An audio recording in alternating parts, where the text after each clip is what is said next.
In this lesson, we're going to continue our concept of counting, looking at the various examples where you can count without physically counting 1, 2, 3, 4, etc. Using what we did last time, see if you can figure out which of these problems that we know how to solve. Feel free to pause the video and then we'll take a look. Alrighty. The number of three-letter words that could be formed using the letters M-A-T-H. When I say words, I really just mean slapping three letters together.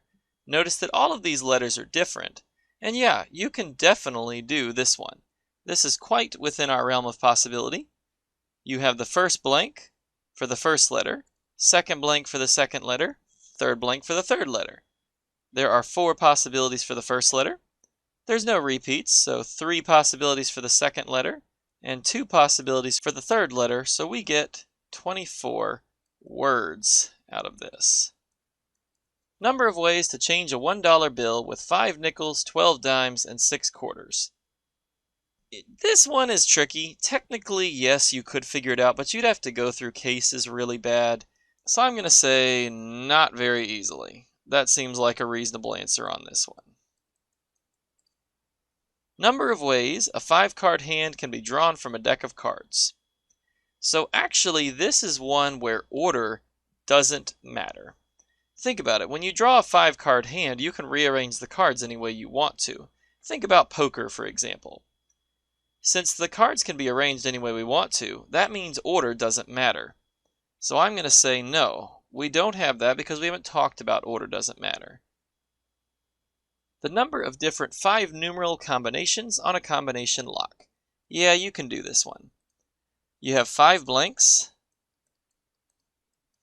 We've got numbers, so you got 10 choices. This time there's nothing saying what we can and can't do as far as repeats, so we'll assume repeats are allowed. That means we have 10 choices for each, and we get 100,000 combinations. Number of license plates possible in Florida. I will just say that yes, this can be done, and we're about to do a problem just like this in a minute, so let's just leave this one as is. South Carolina needs to have 10 million unique cars registered with license plates. Every license plate that we're talking about in this context would have 3 letters followed by 3 numbers. We want to know, is that enough to license every car? Well, let's set it up the way that we did before. You've got 6 blanks for the 3 letters followed by 3 numbers. There are 26 choices for the first letter, 26 choices for the second because there's nothing that says you can't repeat, 26 choices for the third, and then 10, 10, 10 for the digits like we had talked about previously. I get 17,576,000 license plates. Now, we just need to have 10 million cars registered. We have 17 million possible, within reason. So yes, they absolutely can. Yes, the 17 million are enough to license 10 million cars. Now let's suppose the same thing, that we have 3 letters followed by 3 numbers, just like we had last time. But this time, let's assume that we cannot have repeats. Now what happens? Still got 26 choices for the first letter, but now without repeats you have to go to 25 and then 24. 10 possibilities for the digits 0 through 9, but now we're going to go down to 9 and down to 8. The hint is that this number should be lower than the last problem, and I'm sure we will get that. We end up with 11,232,000 license plates, which is smaller than what we had before. Here's an interesting example. Suppose you flip a coin 3 times and keep a record of the result. So we're interested in the actual sequence. Heads, tails, heads, tail, head, head, tail, tail, head, things like that. How many ways can you obtain at least 1 head? Now I will tell you this is a kind of tricky one, and I'll give you a question that you might want to try after we've done this. If you flip a coin 3 times, here's your 3 coin flips. Now how many outcomes do you have when you flip a coin? We'll assume, for the sake of what generally happens, it's either going to land on heads or tails. So for the first coin flip, we have two choices, heads or tails. Second one, heads or tails. Third one, heads or tails.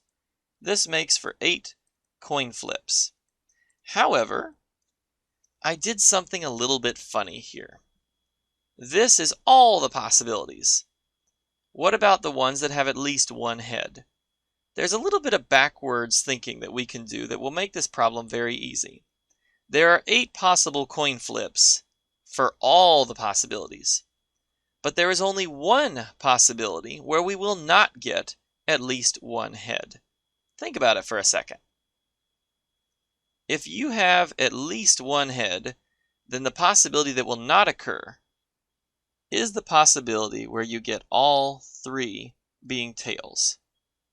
So now to finish the question, 8 is the total number of possibilities. One bad case gives me 7 with at least one head. Now the question for you guys to think about would be a secondary question that I'm just going to leave. How many ways if we flip the coin 10 times? Think about it, see if you can extrapolate what I did with 3 coin flips and try to do it with 10 coin flips.